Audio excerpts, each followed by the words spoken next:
సత్యమును జీవమును ఆధారము నీ వాక్యము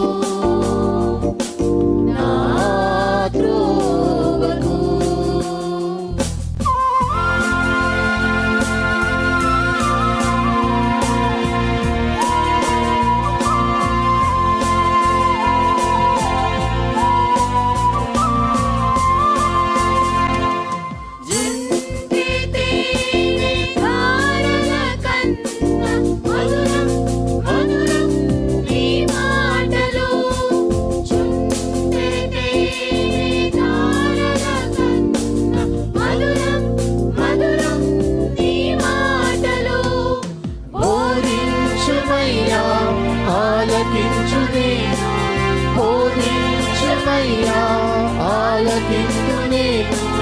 అనుసరింతునయ్యా ఆత్మశక్తితో, అనుసరింతునయ్యా.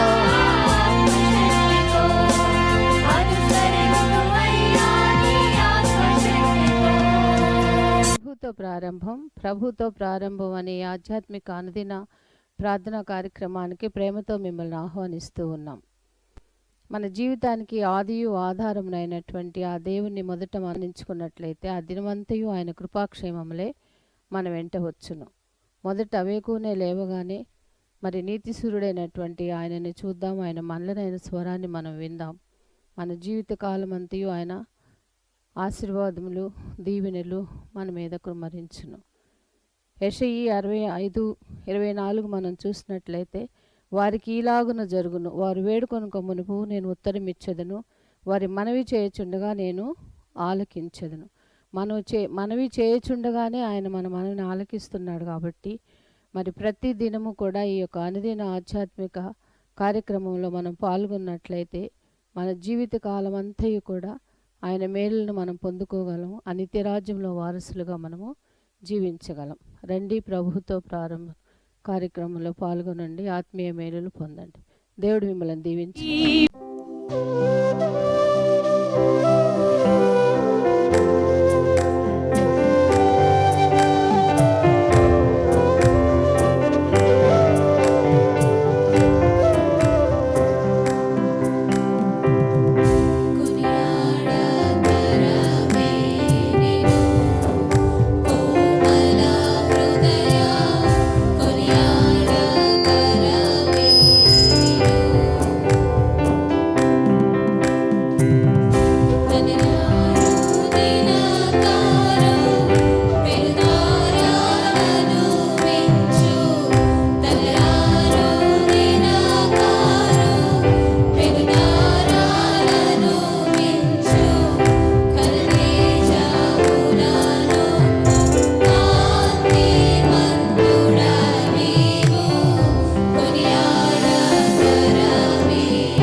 క్రీస్తునందు ప్రియమైన దేవుని సంగమా, మరొక నూతన దినమును దేవుడు మనకు అనుగ్రహించాడు. ప్రభుతో ప్రారంభం, అనుదిన ధ్యానం, ఆత్మకు క్షేమం.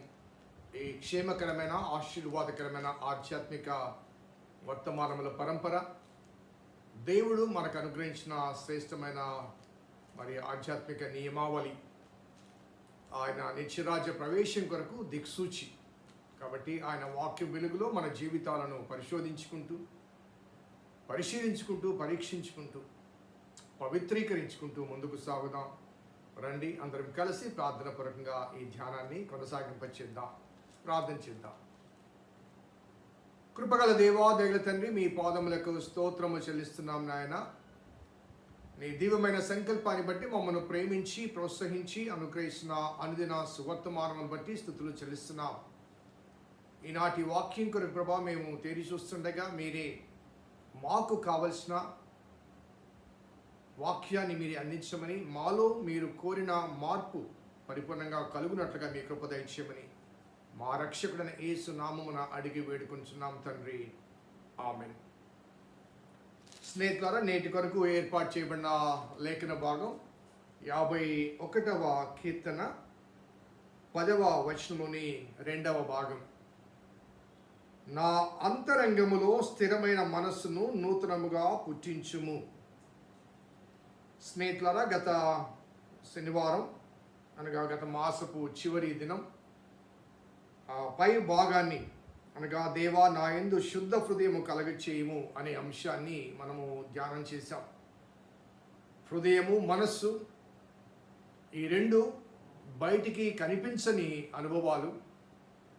మన అనుభవాల్లో అవి కనబడతాయి, మన ఆలోచనలో అవి కనబడతాయి, కానీ వాటిని దృశ్య రూపంలో చూడలేము. కానీ మన జీవితాన్ని శాసించేది ఈ రెండు. మన జీవిత గమ్యాన్ని కానీ గమనాన్ని కానీ జీవిత విధి విధానాలు కానీ శాసించగల శక్తి సామర్థ్యాలు అదృశ్య రూపములో మనలో ఉన్నటువంటి ఈ రెండు, హృదయము, మనస్సు. మనం చెప్పాను, హృదయం ఎక్కడ ఉంటుందంటే గుండెలో ఉంటుంది. కానీ గుండె కనిపిస్తుంది, గుండె ఫంక్షనింగ్ తెలుసు, కానీ హృదయం కనిపించదు. కానీ హృదయం మనల్ని తన స్వాధీనంలో ఉంచుకుంటుంది. అలాగే మనస్సు మరి ఇక్కడ మెదడులో ఉంటుంది, ఇక్కడ నుంచి ఆలోచనలు వస్తాయి. మెదడు కనబడుతుంది, కానీ మనస్సు కనిపించదు. కానీ మనస్సు దాన్ని అదుపులో ఉంచడం సాధ్యం కాదు. చాలాసార్లు ఈ రెండు విషయాలకు మనిషి బానిస అవుతుంటాడు. హృదయాన్ని కానీ మనసును కానీ తన స్వాధీనంలో ఉంచుకోలేడు. ఎందుకంటే అది కనిపించే అంశము కాదు, కనిపించే వస్తువు కాదు. సో గత కాలంలో మనకు ఈ కోవిడ్ అనుభవం వచ్చింది. ఆ కోవిడ్ అనుభవాల మధ్య 2020 నుంచి 22 వరకు చాలా అనుభవాల మధ్య కొంతమంది ప్రియులను కూడా కోల్పోయాం. ఆ కోవిడ్ ఎవరిని ఏ రీతిగా ఆవహిస్తుందో తెలియదు. దాన్ని నిర్మూలన చేయడం అనేది సాధ్యం కాదని దాని కొరకు ప్రికాషనరీ మెథడ్స్, వ్యాక్సిన్ కానీ ఇవన్నీ కనిపెట్టారు, కానీ నిర్మూలన చేయడం సాధ్యం కాదని అన్నారు. ఎందుకంటే అది నిర్మూలన చేయబడటానికి అది ప్రాణి కాదు, ప్రాణం లేదది. కానీ ప్రాణిలో ప్రవేశించి అతని ప్రాణాన్ని తీస్తుంది. దానికి ప్రాణం లేదు, కానీ ప్రాణిలో ప్రవేశించి అతని ప్రాణాన్ని తీస్తుంది. అది చావదు. పాపము కూడా అటువంటిది. సో పాపము చావదు, మనిషిని చంపుతుంది. ఆజ్ఞాతిక్రమమే పాపము, పాపం వల్ల వచ్చే జీతం మరణం. పాపము మనిషిని చంపుతుంది, కానీ పాపం చావదు. ఒక మనిషి తర్వాత మరొక మనిషి. అదే రీతిగా ఈ హృదయము, ఈ మనస్సు కూడా అవి ఒక ప్రాణిలో ఉంటాయి. ఆ ప్రాణిని తన స్వాధీనంలో ఉంచుకుంటాయి. వాటి చొప్పున అతను నడిపిస్తాయి, కానీ వాటిని మనిషి తన స్వాధీనంలో ఉంచుకోలేడు. అది మనిషి యొక్క దౌర్భాగ్యకరమైన స్థితి కావచ్చు, లేకపోతే ఇబ్బందికరమైన స్థితి కావచ్చు. So these two unseen elements controls a human being. Unfortunately, we cannot see them, we cannot control them. అటువంటి అనుభవాల మధ్య దేవా నాయందు శుద్ధ హృదయం కలగచేయమంటూ ఆ విషయం మనం జ్ఞాపకం చేసుకున్నాం. కాబట్టి రెండవ అంశాన్ని అదేంటంటే, దేవా నా అంతరంగములో స్థిరమైన మనస్సు నూతనముగా పుట్టించుము. నా అంతరంగంలో స్థిరమైన మనస్సు నూతనంగా పుట్టించు. సో నాలో ఉన్న ఆ మనస్సు అస్థిరమైనది అన్న వాస్తవాన్ని చాలా స్పష్టంగా చెప్తున్నాడు. దావీదు పాపము చేయటానికి, మరి దావీదుకు అనేక మంది అనగా ఆ వాంఛ తీర్చుకోవడానికి తన స్వాధీనంలో అనేక మంది భార్యలు కానీ ఉపపత్నులు కానీ ఉన్నప్పటికీ కూడా తన మనసు తన మాట వినదు. కాబట్టి ఏమంటే, స్థిరమైన మనసు నాకు కావాలి, స్థిరమైన మనసు అనే మాటకు రైట్ స్పిరిట్ అనే ఆ పదజాలాన్ని వాడారు. లేకపోతే అన్షేకెన్ అంటే కదలించబడని అనుభవం కావాలి అనే మాటలు వాడతారు. అదే రీతిగా స్ట్రాంగ్ అండ్ స్టేబుల్ మైండ్, స్థిరమైన మనస్సు నాకు కావాలి. ఎందుకంటే నా మనసు చంచలమైనది కాబట్టి. చాలాసార్లు ఆలోచించండి, మనం ఒక దారిలో వెళ్తున్నప్పుడు చూడకూడని ఒక దృశ్యాన్ని మనం చూస్తాం. ఒక అసభ్యకరమైన పోస్టర్ చూడవచ్చు, లేదా ఒక ప్రమాదాన్ని, యాక్సిడెంట్ ఏదైనా చూడవచ్చు. సో ఆ దాని గుండా వెళ్తున్నప్పుడు అది చూసిన వెంటనే దాన్ని ఆ స్థలం దాటి ముందుకు వెళ్ళగానే అది మర్చిపోము. అది ఇట్ కమ్స్ విత్ అస్. అది చూడకూడని ఆ దృశ్యం అయితే, లేకపోతే వ్యామోహ సంబంధమైన దృశ్యం అయితే ఆ దృశ్యం కళ్ళ ముందు కనబడుతూనే ఉంటుంది. ఇంటికి వెళ్ళాక కానీ ఆ దృశ్యం. అలాగే ఆ ప్రమాదం, రక్తం అంతా కారిపోయి ఆ ప్రమాదం చూసినప్పుడు ఇంటికి వెళ్ళా నిద్ర పట్టదు. పోనీ ఆ రోజు మట్టుకే అనుకుని విడిపెట్ట కాదు, ఒక వారం తర్వాత అదే దారిలో వెళ్ళవలసి వస్తే ఆ ప్రదేశాన్ని రాగానే ఆ దృశ్యం జ్ఞాపకం వస్తుంది, ఒక విధంగా భయం కలుగుతుంది. ఆ తర్వాత కొంతకాలానికి 2 నెలలు 3 నెలలు లేకపోతే ఒక సంవత్సరం తర్వాత మరలా ఆ దారికి రండి. ఆ ప్రదేశానికి రాగానే ఒకవేళ ఆ ప్రదేశానికి వచ్చిన ఆ సమయంలో అది రాత్రి సమయం అయితే, చీకటి సమయంలో అయితే, అదే సమయంలో నువ్వు ఒంటరిగా ఉన్నట్లయితే ఆ దృశ్యం నీ కళ్ళ ముందు కనబడి నిన్ను భయభ్రాంతం చేస్తుంది. ఎందుకంటే ఇట్ కంటిన్యూస్. అలాగే ఈ మనసు ఎంత వేగంగా, ఎంత దూరమైనా వెళ్ళగలదు. ఈ మనసుకు ఎటువంటి వీసా కానీ, పాస్పోర్ట్ కానీ, విమానం కానీ అక్కర్లేదు. మన ప్రియులు ఎవరైనా విదేశాల్లో ఉంటే సడన్గా వాళ్ళు జ్ఞాపకం వచ్చారనుకుంటే వాళ్ళ దగ్గరికి వెళ్ళిపోతుంది మనసు. వాళ్ళని చూస్తుంది, అరే ఈ సమయంలో నా కుమారుడు, నా కుమార్తె, లేకపోతే పలానా వాళ్ళు ఏం చేస్తుంటారనే ఒక చిన్న ఆలోచన రాగానే మనసు వెళ్ళి వాళ్ళ వైపు చూడటానికి ప్రయత్నం చేస్తుంది. ఇట్ గోస్ వితౌట్ వీసా విమానం. సో అంత ఫాస్ట్గా, అంత దూరము, అంత వేగంగా ఎక్కడికైనా వెళ్ళగలదు. సో నా అంతరంగంలో స్థిరమైన అనే మాట వాడడానికి వెళ్ళాలంటే, మనసు అస్థిరమైనది. You cannot control it. It goes. దావీదు విషయంలో ఆ మిద్దె మీద ఆయన పచారు చేస్తున్నాడు, కింద స్నానం చేస్తుంది. He can control if he wants, but he couldn't. ఆయన కంట్రోల్ చేసుకోలేకపోయాడు. ఆ మనసును తన స్వాధీనంలో ఉంచుకోలేకపోయాడు, మనసును అదుపులో ఉంచుకోలేకపోయాడు. ఆ స్థిరత్వం లేదు కాబట్టి తద్వారా అతను ఆ పాపాన్ని చేయగలిగాడు. సో దావీదు ఇక్కడ అడుగుతున్న మాట, నా అంతరంగంలో అనగా మా ఇన్సైడ్, నాలో కనిపించకుండా ఉన్న నా హృదయంలో కానీ, నా మనస్సులో కానీ ఆ స్థిరమైన మనస్సు తెచ్చి, అన్షేకెన్ మైండ్ కావాలి, స్టేబుల్ మైండ్ కావాలి, అదేవిధంగా రైట్ మైండ్ కావాలి. అన్షేకెన్ కావాలి, స్టేబుల్ కావాలి, అది కూడా రైట్ కావాలి. మళ్ళీ తప్పు వైపుకు, పాపం వైపుకు కూడా కాదు. ఇంకొక ఎగ్జాంపుల్ కూడా చెప్తాను. నాకు ఒక మిత్రుడు ఉండేవాడు. అతనికి నాకు చాలా మంచి సంబంధాలు ఉన్నాయి. తను నాకు చాలా సహాయం చేశాడు, నేను అతనికి చాలా సహాయం చేశాను. సో ఇద్దరం చాలా సన్నిహితంగా ఉన్నాం, సహాయం చేసుకున్నాం. సో అనుకోకుండా ఒక విభేదం వచ్చింది. ఆ విభేదం వచ్చినప్పుడు తను నాకు కానీ నేను అతనికి కానీ వ్యతిరేకంగా ఏదో చేశాం. సో ఆ వ్యతిరేకంగా చేసిన తర్వాత ఆ తర్వాత కాలంలో ఆ వ్యక్తి ఎప్పుడు జ్ఞాపకం వచ్చినా నాకు కానీ, లేకపోతే అతనికి నేను ఎప్పుడు జ్ఞాపకం వచ్చినా, అంతకుముందు మా మధ్య ఉన్నటువంటి సంబంధమైన అంశాలు ఏవీ జ్ఞాపకంలోకి రావు.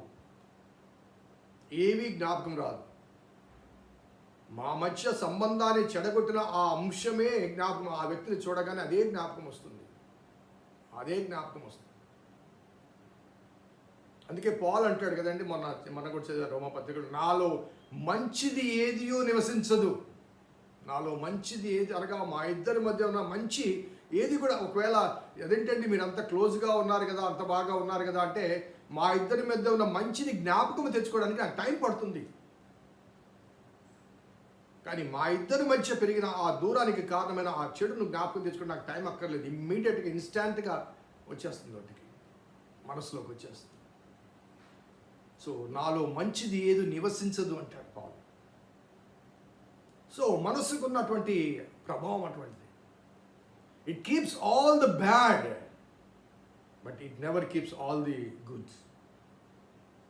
మంచికి ఎక్కువ ఆయుష్ మన మనసులో ఉండదు. అలాగే మన వ్యక్తిగత జీవితంలో కూడా మన కొన్ని దేవుడు మంచి కార్యాలు చేస్తుంటాడు కదండి.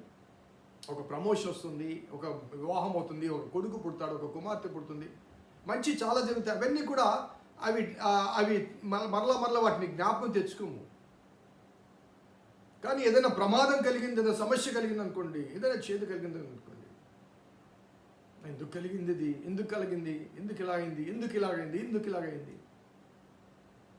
సో ఈ నెగిటివ్ వాటికి నా మైండ్లో లైఫ్ ఎక్కువ, ఆయుష్ ఎక్కువ. ద పాజిటివ్ వాటికి నా మైండ్లో ప్లేస్ లేదు, ఉండదు, జ్ఞాపకం ఉండదు. అరే దేవుడు ఇన్ని మంచి కార్యాలు చేశాడు కదా, ఈ ఒక్కటి అనే భావన ఏనాడు మనకు రాదు. సో డేవిడ్ వాస్ ప్రేయింగ్, దేవా నా మనసు చంచలమైనది, నా మనసును నేను స్వాధీనంలో ఉంచుకోలేను. I cannot control my mind. So give me a stable mind, constant mind. స్థిరమైన మనసు. ఆ మాట చెప్తే ఏమంటే నూతనముగా పుట్టించుము అంటే, నూతనముగా పుట్టించుము అంటే ఐ లాస్ట్ ఇట్. సో నిన్నటి దినమనగా శనివారం మనం ధ్యానం చేసినప్పుడు హృదయం గురించి ఏమని మాట్లాడారు? నా యందు శుద్ధ హృదయం కలుగునుగాక. Create in me a new heart. So కలుగునుగాక అనేది క్రియేటింగ్ ఎలిమెంట్, ఆ క్రియేషన్లో వాడబడిన పదం. అలాగే ఇక్కడ కూడా పుట్టించుము, ఎలా అంటే నూతనముగా పుట్టించుము, కొత్తగా పుట్టించు, క్రొత్త జన్మ. సో యేసుప్రభు వారు బోధించిన బోధనలో కొత్త జన్మ. ఆ కొత్త జన్మకు కారణం అనగా ఆ కొత్త జన్మకు అవకాశం ఎప్పుడు కలుగుతుందంటే మారు మనస్సు కలిగినప్పుడు, అనగా మనస్సు మారినప్పుడు. మనస్సు మారాలి. ప్రాబ్లం అంతా అక్కడే ఉంది. సో అస్థిరమైన ఈ మనస్సు గాలికి అటు ఇటు కొట్టుకొని పోయే అనుభవాల మధ్య నన్ను పాపము వైపుకు పట్టి పీడిస్తుంది. నాలో మంచిది ఏది నివసించదు కాబట్టి, మంచిది నిలవదు కాబట్టి, మంచి వైపు కన్నా చెడు వైపు, క్రూరత్వం వైపు, హాని వైపు నా మనస్సు నన్ను లాగుతూ ఉంటుంది. కాబట్టి అటువంటి చంచలమైన ఈ మనస్సును స్థిరపరిచి నూతన మనస్సును నాకు పుట్టించు. నూతన మనస్సు, create in me a new mind and stable mind, strong mind. అందుకే యేసు ప్రభువు వారు కొత్త నిబంధనలో ఆయన రక్షణకు మొట్టమొదటి టర్నింగ్ పాయింట్ అంటే మారు మనసు. బాప్తిసం ఇచ్చి యోహాను మీరు మారు మనసు పొందండి అంటాడు. యేసు ప్రభువు వారు తన పరిచయంలో ప్రారంభంలో వాడిన మొట్టమొదటి మాట పరలోక రాజ్యం సమీపించింది, మారు మనసు పొందండి. శిష్యులు ప్రబోధించినప్పుడు దేవుని ఆత్మ వారి మీదకి వచ్చినప్పుడు వారు పలికిన పలుకు మీరు మారు మనసు పొంది పశ్చాత్తాపడి యేసుక్రీస్తు నామమున బాప్తిసం పొందండి అంటే అపోస్తుల కార్యం 2వ అధ్యాయం. సో మారు మనసు. ఆ మారు మనసు అనేది నీలో ఆ చేంజ్ వచ్చినప్పుడు, ఆ స్ట్రాంగ్ మైండ్ వచ్చినప్పుడు నీకు కొత్త జన్మ అనుభవాన్ని ఇస్తాడు. కొత్త జన్మ అనుభవాన్ని. అందుకే ఇక్కడ రాయబడ్డ మాట, ప్రభువా నా యందు శుద్ధ హృదయము కలగ చేయము, నా అంతరంగంలో స్థిరమైన మనసును నూతనంగా పుట్టించు అంటూ 12వ వచనంలో 2వ మాట, సమ్మతి కలగ మనస్సు కలగ చేసి నన్ను దృఢపరచుము. ఆ నూతన మనస్సు నాలో ఏం చేయాలంటే, సమ్మతి అనగా it must create a peace, it must establish a peace in my heart. సమ్మతి, ప్రభా నాలో, నా హృదయంలో శాంతి లేదయ్యా, సమ్మతి లేదయ్యా, ఎందుకంటే నా మనసు చంచలమైంది ప్రభా. ఎటు పోవాలన్న అటు ఇటు ఇటు అటు లాగుతూ ఉంటుంది ప్రభా. పౌలు చెప్పిన రీతిగా నాలో ఏ మంచి నివసించదు, ఎందుకంటే మేలు చేయాలనుకుంటున్నాను కానీ చేయలేకపోతున్నాను, కీడు చేయకూడదు అనుకుంటున్నాను కానీ కీడే చేస్తున్నాను కానీ, కాబట్టి నేను చేయకోరని కీడు చేస్తూ చేయవలసిన మేలు చేయలేకపోతున్నాను. ఇట్టి పాప నియమములకు నన్ను బంధించింది, ఎవరు నన్ను విడిపించగలరు? Only Jesus can create a new heart which gives a peace in our heart. సమ్మతి గల మనస్సు. అందుకే create in me O God a new heart అంటూ, అలాగే create in me O God a strong mind, a stable mind establish. తద్వారా దేవుని మీద మన మనస్సును కేంద్రీకృతము చేసి దేవునిలో కొనసాగుతూ దేవుని ఆశీర్వాదాలు పొందడానికి మనకు కావాల్సింది క్రొత్త జన్మ. దానికి ఆవశ్యకమైనది క్రొత్త మనస్సు. అది స్థిరమైన మనసు కావాలి, సమ్మతి గల మనసు కావాలి. ఆ స్థిరత్వము పరిశుద్ధాత్మ దేవుడు మనందరికీ దయచేయను గాక. ప్రార్థించుదాం. కృపగల దేవా, దయగల తండ్రి, మీ పాదములకు స్తోత్రము చెల్లిస్తున్నాం నాయన. నీ దివ్యమైన అనుభవాల బట్టి, నీ వాక్యం ద్వారా అనుగ్రహించిన హెచ్చరికలు బట్టి, సూచనలు బట్టి ప్రభాస్తుతులు చెల్లిస్తూ, నీవు మాకు ఉపదేశం చేస్తున్నావు కనుక స్తుతులు చెల్లిస్తూ, ఆ ఉపదేశ సారాంశాన్ని మా వ్యక్తిగత జీవితాలకు అన్వయించుకుంటూ మేము కూడా ప్రభా ఆ మార్పు కలిగిన అనుభవాల మధ్య నీ వాక్యం ద్వారా స్థిరమైన మనస్సు, సమ్మతి గల మనస్సు కలిగి ఉండగలిగే అనుభవాన్ని మాకు అనుగ్రహించమని వేడుకుంటూ, మా రక్షకుడిని యేసు నామమున అడిగి వేడుకొంటున్నాం తండ్రి. ఆమేన్. తండ్రి, కుమార, పరిశుద్ధాత్మ త్రియేక దేవుని దీవెన ఈ వాక్యం విన్న బిడ్డలకు, వాక్య అభిలాషులకు, వారి జీవిత మారు మనసు అనుభవాలకు సదా తోడైందని కాక. ఆమేన్. God bless you. దేవుడి దీవించును గాక.